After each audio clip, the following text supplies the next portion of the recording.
नमस्ते देवी और सज्जनों।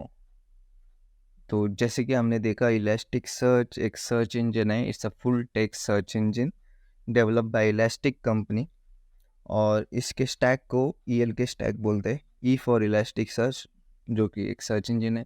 एल फॉर लॉगस्टैश जो कि एक प्लगइन है जो वेरियस सोर्सेज से डेटा लेके हम इलास्टिक सर्च में पटक दे सकते हैं।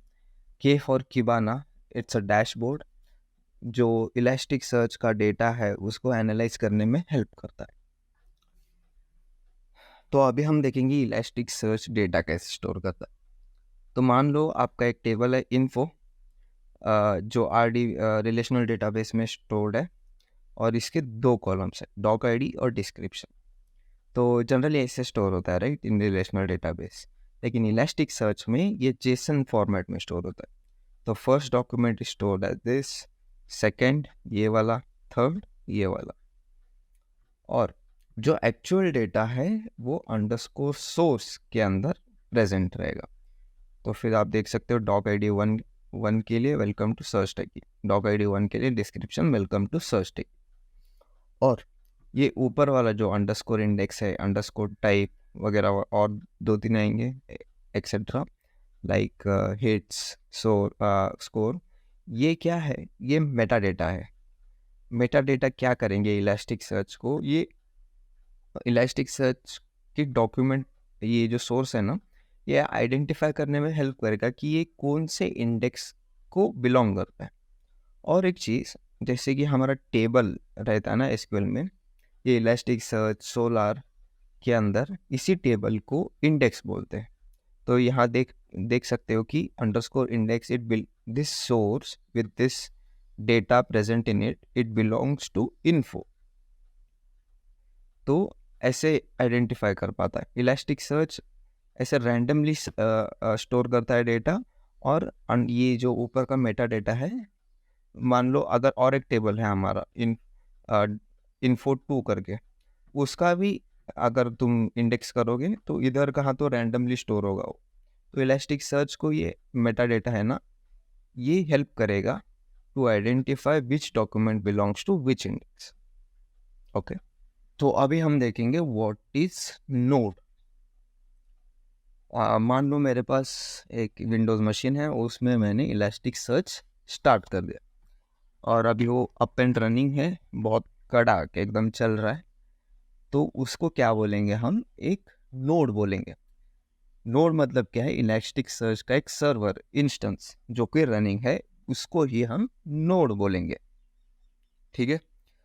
अभी मान लो मैंने दो तीन ऐसे इलास्टिक सर्च और दो पीसी में चालू कर दिए। ठीक है, सेव और दो पीसी में चालू कर दिए। तो वो क्या होगा?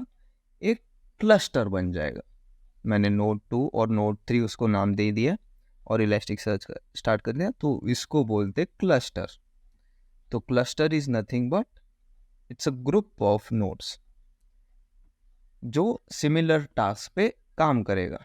तो मेरा एक क्यूए टीम है जो कि क्यूए टेस्टिंग और काम करेगा। तो क्यूए एनवायरनमेंट के लिए मैंने एक क्लस्टर बना दिया और उसमें 3 नोड्स हैं। और डेव एनवायरनमेंट में मैंने 3 नोड क्रिएट किए हुए और उसमें डेव वाले इंस्टेंसेस रन कर। सो क्लस्टर तो आप जान गए। अब हम देखेंगे शार्ट्स। तो जैसे कि हमने देखा था, ये डेटा जो था पहले, वो डेटा इलास्टिक सर्च में एज अ शार्ट्स में स्टोर होता है। तो शार्ट क्या है? It's a part of data. तो ये पार्ट अभी छोड़ दो। ये क्या करेगा?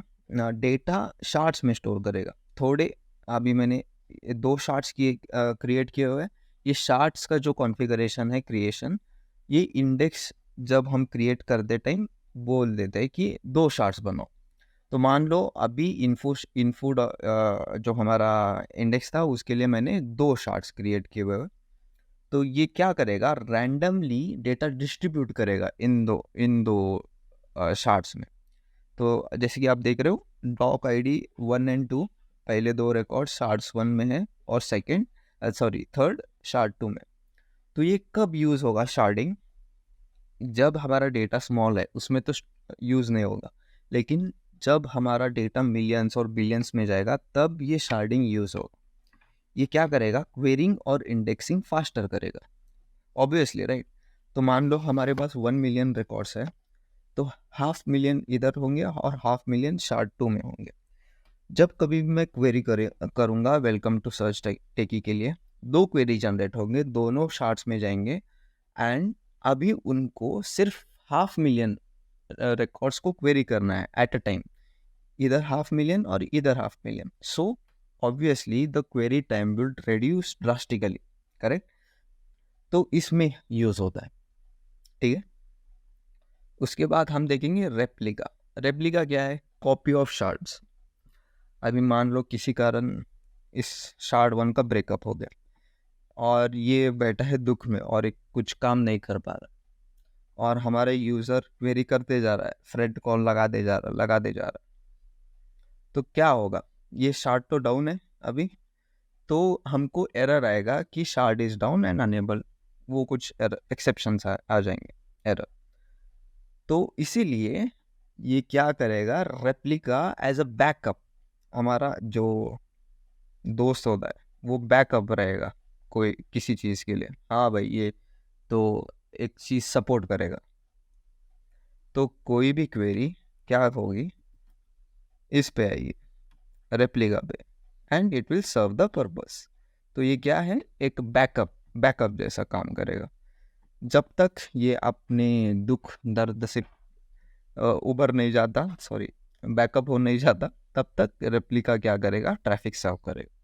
सो इसके लिए ये हाई अवेबिलिटी जो बोलते हैं ना, इलास्टिक सर्च हाई अवेबिलिटी करते हैं, सपोर्ट करता है। तो replica is the reason it supports high availability and sharding is the reason which is scalable.